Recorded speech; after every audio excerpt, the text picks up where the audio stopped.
So they said to me, a full power multi-shot regulated side lever action precision barreled with power adjuster in 177 or 22 for less than £400 UK retail. And I said, yeah, right, pull the other one.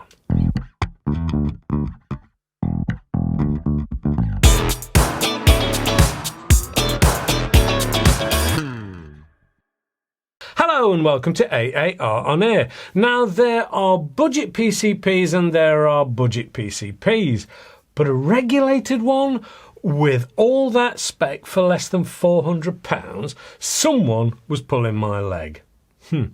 Nope, it's the Nova Vista Alpha from the guys at SMK.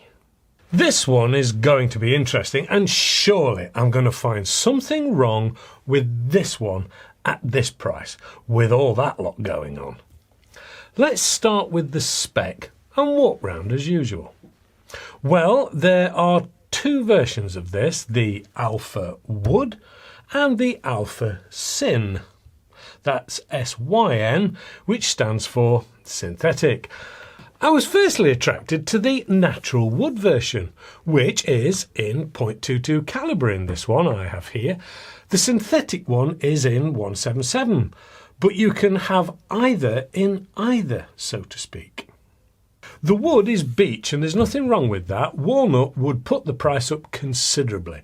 It is surprisingly well finished and has a really nice feel to it. It's ambidextrous and traditional in style, and for me there's nothing wrong with that. This is 1100mm long and weighs about 3 kilograms unscoped, and in spite of that length this feels very nicely balanced. The barrel has a shroud on it, and the only downside is that you can't simply add a 1/2-inch UNF thread silencer to it. That said, it isn't overly loud. Below the barrel is that air cylinder, which looks to be bigger than the claimed 200cc. Now this is where it gets interesting. You see, this thing has a maximum working pressure of 300 bar. Yes, you heard right, 300 bar, and that is nothing to be sniffed at. And the gauge, which is under the front of the barrel, confirms that and doesn't go into the red until 300 bar. Surely even a smaller 200cc cylinder at 300 bar is going to push out a reasonably high shot count. When I asked SMK for the figure, they replied, try it. So naturally I did. And after filling it to the max, well, on the gauge on the gun, which does read a little high at the side of my diver's tank, so I stuck to the gauge on the gun and I started shooting. The final usable shot count came after about 280 shots. Now it was still hitting hard, but the accuracy did seem to go off a little, but surely enough for most anyone at 280. But we digress. The filler port is very Viroc-esque and is situated under a twisting dust cover at the front. Moving back, we come to a 9 to 11mm rail to put a scope on, and that rail is broken only by the slot for the single shot tray, which is supplied, or the 10-round magazine, which is also supplied in the box. Near this we find the power adjuster wheel, which is clearly marked H and L for high and low. One thing to bear in mind here is this is not to be used as an infinite wheel. The manual does state move to the high or low position, not just anywhere in between. I must say, when I was doing the chrono work on this, I expected to see something like just under 12 foot-pound in high and about 6 or 7 foot-pounds in low. Well, no, it only made about 1 foot-pound difference in either gun and either calibre. So it will slow it down, but not by much. Turning it over and staying at the top, we find the side lever cocking arm, which is really very smooth and not at all notchy or grinding as I was expecting. It's a really nice action, and it's helped also with the free movement of the rubberized arm extension. It clicks nicely back into place after cocking.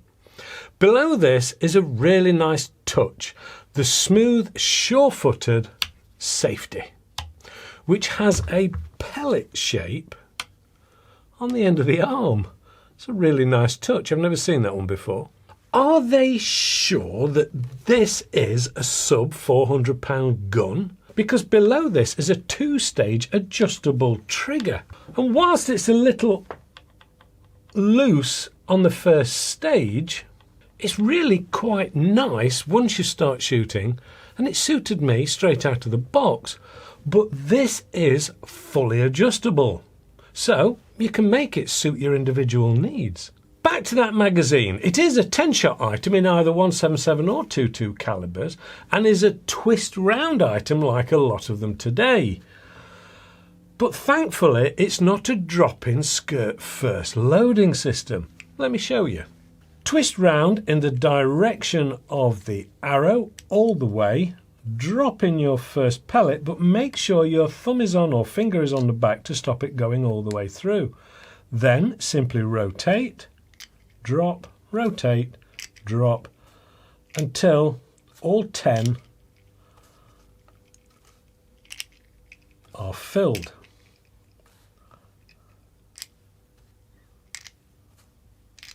Then slot it back into place. Dropping this into the gun is a real treat because it needs a good push, and you get that very satisfying click when it's seated home. Then it's back to the stock, which is amazingly well finished off for the price range and has no sharp edges or corner cutting workmanship about it. It even has swivels fitted as standard. Tell me how many higher end guns come pre-fitted with those. There is also a cushioned rubberized butt pad on the end, and this gun can easily be shot thumbs up or thumbs down, whichever suits the individual. The other option then is the all-black synthetic stock, which again is ambidextrous, and it's traditional in its shape, again fitted with swivels. Now this one feels much lighter in the hand. Personally, I'd go for the wooden finish, but that one is about £20 UK more, but it would still be my preference. So with this regulator on board, are they any good with regards to power? Well, naturally it was chrono time. First up, the 177, which on full power saw a maximum of 800 feet per second using 8.44 grain JSBs, which equates to 11.94 foot-pounds or 16.19 joules. Not bad at all. And it only had a spread of 5 feet per second. On lower power settings then, that dropped to 766 feet per second or 10.95 foot-pounds, which is 14.84 joules. It did then have a spread of 8 feet per second. On to the 2.2 then. Well, using 15.89 JSBs, I saw a maximum of 577 feet per second, which was 11.68 foot-pounds or 15.84 joules, with a spread of 8 feet per second. Now again, these weren't weighed pellets, so that could account for some of the variance. On to the lower power setting then, that saw 545 feet per second, which is 10.42 foot-pounds or 14.13 joules, and saw the spread drop to 5 feet per second. Really very respectable figures in my mind. So can they hit anything? Power settings wound up to full and out at 40 meters range. Here goes.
Not bad at all from either calibre. The 177 did slightly better in the target work, which is to be expected really.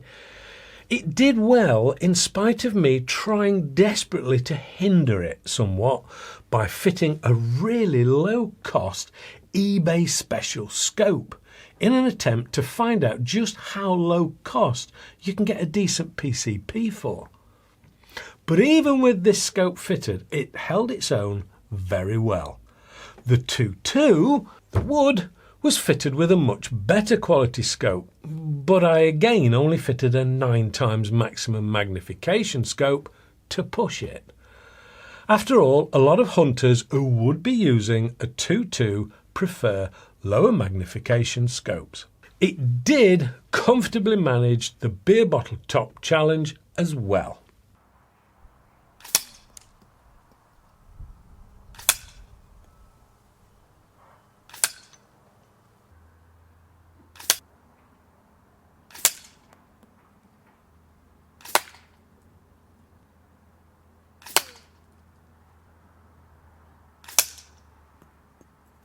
Now, in the past, people have asked me why I haven't tried or reviewed certain guns, and there are only ever two reasons. I've never got hold of one to try, or I have got hold of one and it was so bad I refused to review it. Now, this Alpha, up until now, was in the first category.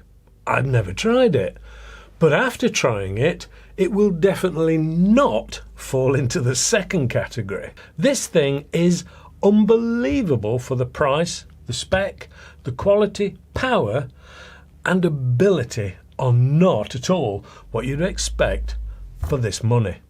It is a cracking tool for pest control, target work or pretty much whatever you want to do with this. It is a very capable tool indeed. Try it.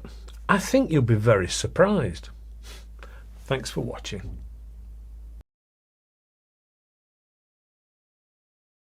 You know, I use quite a lot of equipment to put these videos together. Some of it quite expensive. Some of it gets very close to harm's way. And sometimes it gets a little too close to harm's way. As was the case with my monitor.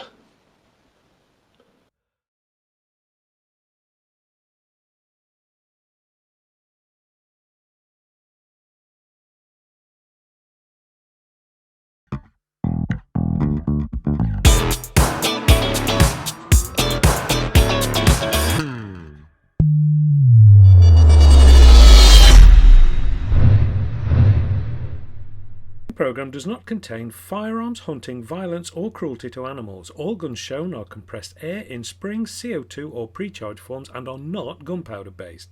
The program is aimed at being informative, entertaining